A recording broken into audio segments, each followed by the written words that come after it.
हाँ जी, तो आज हम लेटर मुगल एम्परर के बारे में पढ़ेंगे। 1707 एडी में औरंगजेब की डेथ के बाद जितने भी मुगल एम्परर बने थे वो बहुत ज़्यादा बेलखने थे, जिनमें किसी भी प्रकार की कोई भी राजा होने वाली क्वालिटी प्रेजेंट नहीं थी। तो औरंगजेब की डेथ के बाद औरंगजेब के 4 बेटों में सक्सेशन स्ट्रगल चलता रहा। और औरंगजेब के कुछ बेटों के अगर हम नाम देखें तो सबसे पहले मुअज्जम, जिनको बहादुर शाह प्रथम बोला जाता है। दूसरे जो बेटे थे जिनका नाम था अकबर, तीसरे आजम और चौथा जो इनके बेटे थे जिनका नाम था कमबख्श, जो कि हैदराबाद की फाइट में इनकी डेथ हो जाती है। कुछ टाइटल्स की अगर हम बात करें, जैसे जलाल अकबर को बोला जाता था, और सलीम जहांगीर को बोला जाता था, खुर्रम शाहजहां को बोला जाता था, और आलमगीर शहनशाह औरंगजेब को बोला जाता था। तो सबसे पहले औरंगजेब की डेथ के बाद जो राजा बनते हैं जिनका नाम होता है बहादुर शाह प्रथम, जो कि 1707 एडी से लेकर 1712 एडी तक राजा बने रहते हैं। इनका एक्चुअल जो नाम था वो था मुअज्जम। और ये राजा बनते हैं अपने छोटे भाई आजम को हराने के बाद बैटल ऑफ जजऊ में, जो कि 1763 एडी में होते हैं। ये जो मुगल बादशाह बनते हैं वो 63 की एज में बनते हैं, और ये काफ़ी बूढ़े राजाओं में से एक थे। ये बूढ़े होने के बाद इन्होंने जो लड़ाइयाँ थी वो बहुत कम करी थी, लेकिन इन्होंने जो पैक्ट जो थे, जो संधियाँ थी, उन्होंने बहुत ज़्यादा की थी। इन्होंने पहली संधि की थी अजीत सिंह के साथ, जो कि जोधपुर के राजा थे, और सिखों के जो 10वें गुरु थे जिनका नाम था सिख गुरु गोविंद सिंह, और इनके साथ इन्होंने कई पैक्ट साइन किए थे। अगर हम 9th गुरु की बात करें तो तेग बहादुर सिखों के 9वें गुरु में से एक थे। इनको टाइटल दिया जाता है शाह बेखबर और शाह आलम प्रथम। एक हिस्टोरियन है ओवम, वो ये कहते हैं कि ये एक ऐसे बादशाह थे जिनके बारे में कुछ शब्दों का, फेवरेबल शब्दों का प्रयोग किया जाया जा सकता है। इनके बाद जो राजा बनेंगे वो और भी ज़्यादा बेलखने और अयोग्य राजाओं में से एक होंगे। दूसरे जो मुगल बादशाह बनते हैं जिनका नाम है जहांदार शाह, जो कि 1712 एडी से लेकर 1713 एडी तक राजा बने रहते हैं। ये राजा बनते हैं जुल्फिकार खान के सपोर्ट की वजह से, और जिनसे खुश होकर जुल्फिकार खान को ये प्रधानमंत्री बना देते हैं उस समय का। और जहांदार शाह जजिया टैक्स को अबोलिश करते हैं। और इनके समय पे एक डांसर रहा करती थी इनके एडमिनिस्ट्रेशन में जिनका नाम था लाल कुंवर, जो कि इनके एडमिनिस्ट्रेशन में इंटरफेयर करना इन्होंने स्टार्ट कर दिया था। इनको टाइटल दिया जाता है लंपट मूर्ख। एक हिस्टोरियन है जिनका नाम है कफी खान, जो ये बताते हैं कि ये जो युग था ये डांसरों के लिए और सिंगरों के लिए बहुत ही अच्छा युग चल रहा था, क्योंकि इनके एडमिनिस्ट्रेशन में अब डांसर और जो सिंगर्स थे वो ज़्यादा पार्टिसिपेट किया करते थे। कुछ बुक हैं, जैसे कुल्फी खान की एक बुक है उस बुक में ये चीज़ें लिखी हुई है। उस बुक का नाम है मुंतखब उल लुआब। जहांदार शाह के बाद तीसरे मुगल बादशाह बनते हैं फर्रुखसियार, जो कि 1713 एडी से लेकर 1719 एडी तक मुगल बादशाह बने रहते हैं। ऐसा कहा जाता है कि जो मुगल बादशाह बने थे सैयद ब्रदर्स के सपोर्ट की वजह से बने थे। और सैयद ब्रदर्स में पहले भाई का नाम था अब्दुल खान और दूसरे भाई का नाम था हुसैन अली खान। यह सैयद ब्रदर की हेल्प से मुगल एम्परर बने थे, जिसकी वजह से ये अब्दुल खान को वहाँ का पीएम और वजीर बना देते हैं, और हुसैन अली खान को वहाँ का डिफेंस मिनिस्टर बना देते हैं। और ये बहुत सारे पैक्ट को साइन करते हैं ब्रिटिशर्स के साथ और मराठास के साथ। ये सिख लीडर थे जिनका नाम था बंदा बहादुर। ये बंदा बहादुर को बहुत बुरी तरीके से मानते हैं। बंदा बहादुर का पुराना नाम लक्ष्मण सिंह था, और ये लक्ष्मण सिंह को उनके 3 साल के बेटे को जान से मारकर और उनके शरीर को वो फूड की तरह इन्हीं के आगे सर्व कर देते हैं। इसलिए इनको टाइटल दिया जाता है हेडियस कोवार्ड, मतलब घृणित कायर। फर्रुखसियार का वही वाला समय है जो ये एग्रीमेंट साइन करते हैं ब्रिटिशर्स के साथ और मराठास के साथ। एक हिस्टोरियन है जो ये कहते हैं कि ये जो इन्होंने एग्रीमेंट साइन किए थे, ये जो समय था, ये मैग्ना कार्टा था ब्रिटिशर्स के लिए। इसी बारे में अगर हम बात करें कि जो सिखों के 10वें गुरु थे जिनका नाम था गुरु गोविंद सिंह, एक रिलीजियस लीडर थे, एक पॉलिटिकल लीडर थे, एक राजा थे।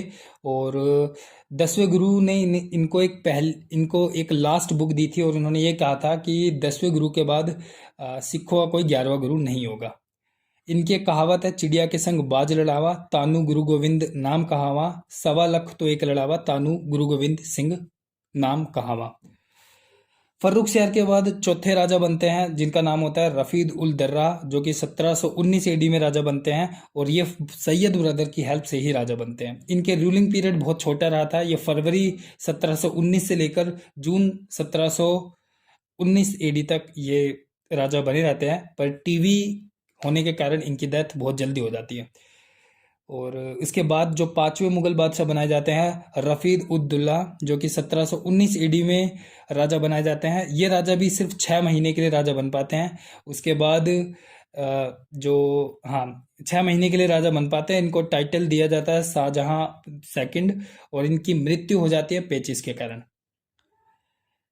इनकी मृत्यु के बाद छठे मुगल बादशाह बनाए जाते हैं मोहम्मद शाह रंगीला, जो कि 1719 से लेकर 1748 मतलब 1748 एडी तक मुगल बादशाह बने रहते हैं और ये बादशाह सैयद ब्रदर की हेल्प से ही बनते हैं। अब सैयद ब्रदर जो है वो इंडियन हिस्ट्री में एक किंग मेकर की तरह देखे जाने लग गए हैं और किसी इंटरनल कॉन्फ्लिक्ट के कारण मोहम्मद शाह रंगीला सैयद ब्रदर्स को जान से मार देते हैं तुर्रानी नोबल्स की मदद से। ये वही वाला समय है जब बैटल ऑफ करनाल हुई थी हरियाणा में 1739 एडी में, जहां पर नादिर शाह जो थे वो ईरान से नादिर शाह ने मुगल आर्मी को डिफीट किया था और नादिर शाह ही थे जिन्होंने कोहिनूर का जो डायमंड था और पीकॉक का जो थ्रोन था वो इंडिया से लेकर चले गए थे। इसके बाद 1748 एडी में अफगानिस्तान के अहमद शाह अब्दाली आए थे, उन्होंने इंडिया में अटैक किया था और ये इंडिया में होने वाला पहला अटैक था अफगानियों का। इस पीरियड के बाद जो मुगल एम्परर को कमज़ोर होते हुए देखने के कारण लोगों ने अपने छोटे छोटे एम्परर को इस्टेब्लिश करना स्टार्ट कर दिया और अब मुगल एम्परर धीरे धीरे स्प्रेड होने लग गए थे। जैसे अगर हम स्टेट्स की बात करें, हैदराबाद को एक अलग राजा गवर्न करने लग गया, जैसे हैदराबाद को चिंकलिस खान गवर्न करने लग गए और उनको फाउंडर भी बोला जाता है। हैदराबाद को चिंकलिस, जिनको कहा जाता था निजाम मुल्क, और अवध को शहादत खान जिसका नाम है बुरहान उल मुल्क, और कर्नाटक का फाउंडर बना शहादत उल खान, बंगाल का मुर्शिद कुली खान और रुहेलखंड का वीर दोल और भरतपुर का बदन सिंह।